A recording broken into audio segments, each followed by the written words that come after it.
you guys! Wake up, you guys! It's the best day ever! Hey, you guys! Wake up! Every morning, this chicken comes to my window and crows like that every single morning. Whew. Morning, guys.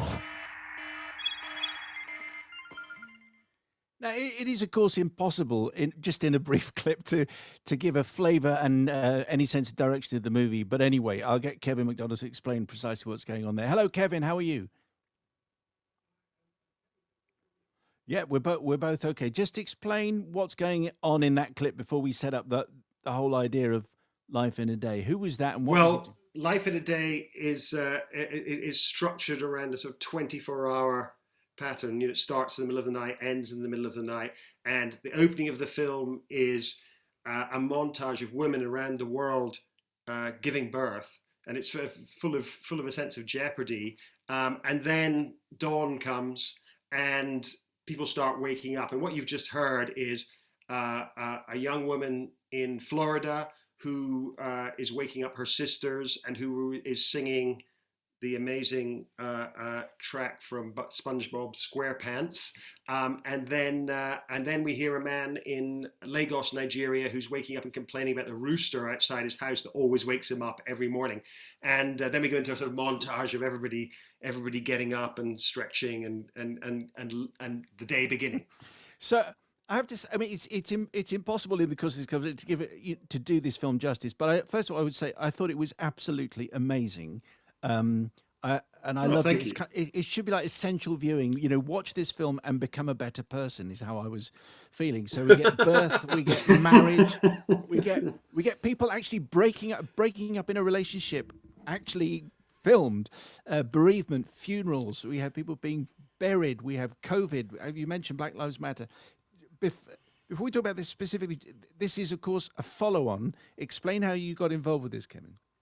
Well, exactly 11 years ago, I was approached by YouTube, who were 5 years old at the time, and a kind of like relatively modest company at the time, and there weren't people becoming millionaires by being YouTube influencers, and it was mostly a place where people were uploading their home videos and sharing, videos of their cats doing naughty things, and YouTube wanted to kind of do something to sort of demonstrate the power of what they were about, and this incredible tool they felt they were, and I came up with this idea of based on actually something that Humphrey Jennings, great British filmmaker, I'm sure Mark knows all about, something that he did back during the war in Listen to Britain, just to sort of use YouTube as a tool to kind of ask people around the world to contribute to a grand project to kind of, say this is life, this is human life, all human life is here. And that film back in 2010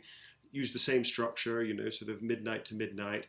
But the flavor of it, of course, was totally different. And looking back on it now, and you can see it on YouTube, it is a kind of time capsule. It seems very innocent. It seems kind of, colorful and superficial compared to this film. What a year to choose. I mean, it's profoundly moving in many places, but your scenes of COVID empty streets and squares and houses is quite astonishing. I mean, it will be looked. I mean, you must be thinking as you were going through all the footage, Kevin. You're thinking, wow, people will watch this for decades. Well, I hope so. And the funny thing is that, as I'm sure you saw last week, Michael Apted died, great British filmmaker, and who was most famous, and most of his obituaries wrote mostly about not his big Hollywood films, but about the 7 Up series. And I'm starting to see that this could be a kind of 7 Up sort of thing, where you touch base with the world every 10 years and kind of solicit all of this material to try and, give a little snapshot at one moment in time of what the world was like. Obviously, this one was filmed on the 25th of July. That was the one day you were allowed to film. And the previous one was the 24th of July, 10 years earlier, sorry. I was watching your movie yesterday, Kevin, and then I paused it to go and watch the American inauguration of Joe Biden, and there was a speech. I forget the name of the guy who was making the speech. It was quite early on, and he was talking about the inauguration, but he was talking about the events that were happening in Washington as both commonplace and miraculous. And then I went back to watch your documentary, and it occurred to me that that phrase, although about completely different things, explains perfectly what you have in this movie. They are completely commonplace, and yet so many of them are miraculous. Yeah, and whenever I talk about it, it's hard not to sound really cliched when talking about this film, because it is about the wonder and joy of everyday life, the fact that you realize when you watch it, or even more when you make it, that the experiences we have as human beings, that we all share the same experiences, that we all have the same desires, the same sorrows, and that really the things that divide us are pretty minor compared to the fact that all the central things in life that actually we have in common. And I look at the film and I often go, I feel like I am part of all of those people. That's my life happening there. I feel this incredible fellow feeling for all of these people. And I'm a sort of cynical old filmmaker, really, but I honestly get this sort of, great feeling of unity and oneness. And so, yeah, I hope that people will watch it and feel like it's a film that reflects on, the time that we're living in, but gives actually not just a sort of portrait of COVID and the loss around that, but actually also is a kind of inspiring and beautiful a snapshot of ordinary life. On the subject of connections, when I was watching the inauguration and when Lady Gaga performed, the thing that was immediately in my mind was the discussion of Whitney Houston's performance, that of course is covered in your film. And did you watch the inauguration, and did you make that connection? Because I thought that was the first thing that came into my mind as a result of watching your doc. Yeah, I had exactly the same experience coming into my head, and thought that actually her performance wasn't quite as good, but she had a better bit of jewelry on her chest. Whitney's performance sort of is one of those moments for me anyway, where a song which you don't really hear anymore because it's become, it's present all the time, suddenly becomes kind of real and connected to you and emotional.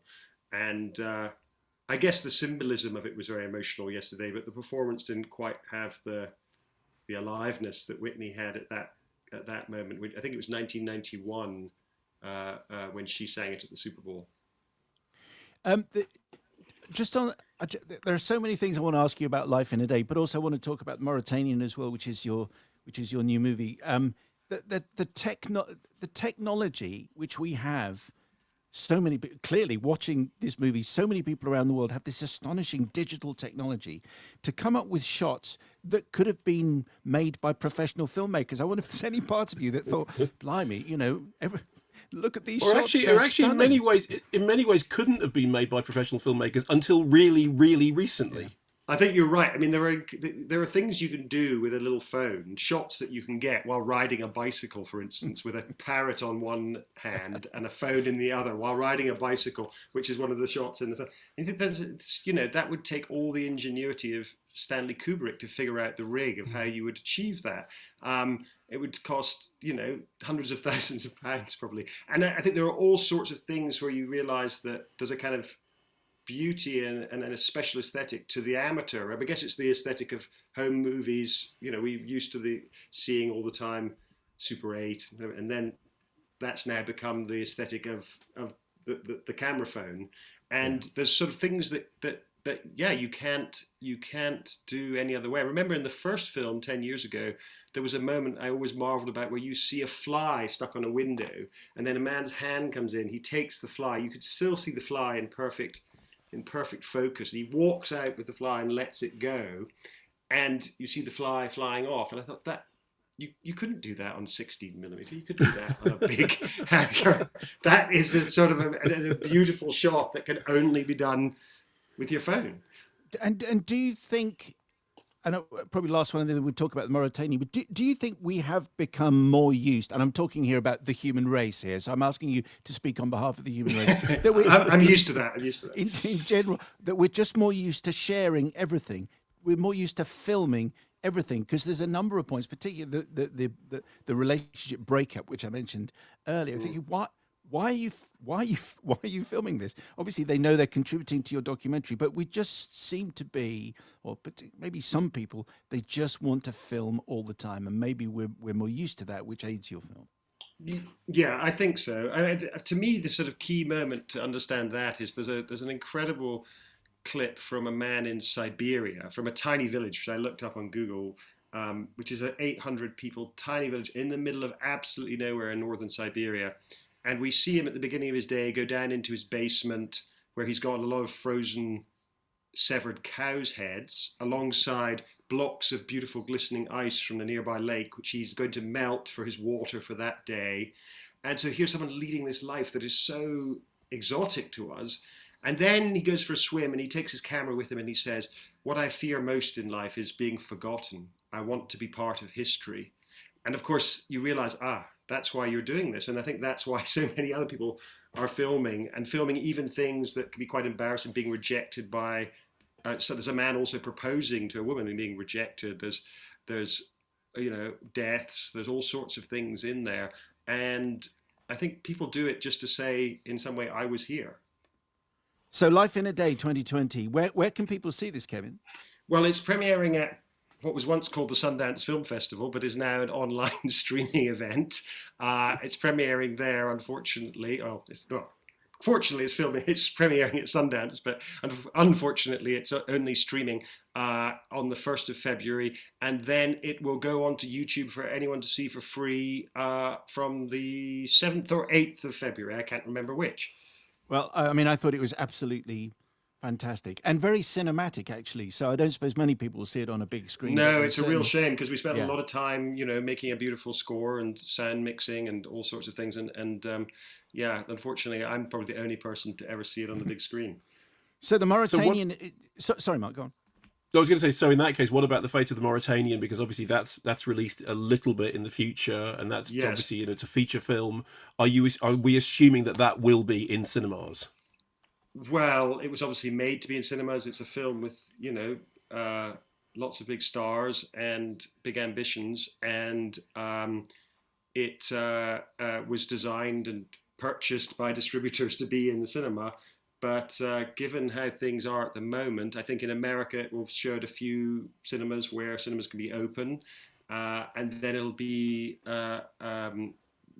people will be able to purchase it on Amazon and iTunes and all those places, and I think probably the same will be the case here in the UK, which is really at least gives it an outing and enables people to watch it, but obviously it's not what one would ideally want for a film you spend a year and a half making.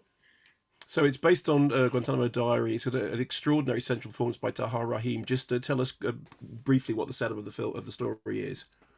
Well, it's the story of Tahar Rahim's character Mohamedou Ould Slahi, who was suffered extraordinary rendition. I'm not sure what the verb is for extraordinary rendition. From his hometown just after 9/11. He was suspected of being involved in recruiting for 9/11, amongst other things. And he was kidnapped. He was taken to Guantanamo, and he spent 14 years there.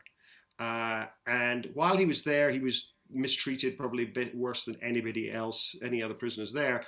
But he also demonstrated himself to be an extraordinary human being, because he was able to befriend many of his guards. He learned to love movies.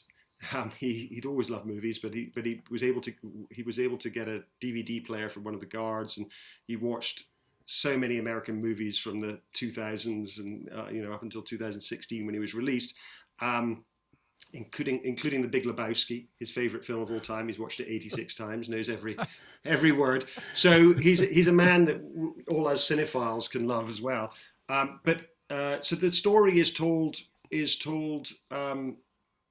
through the point of view initially of the lawyers who are trying to.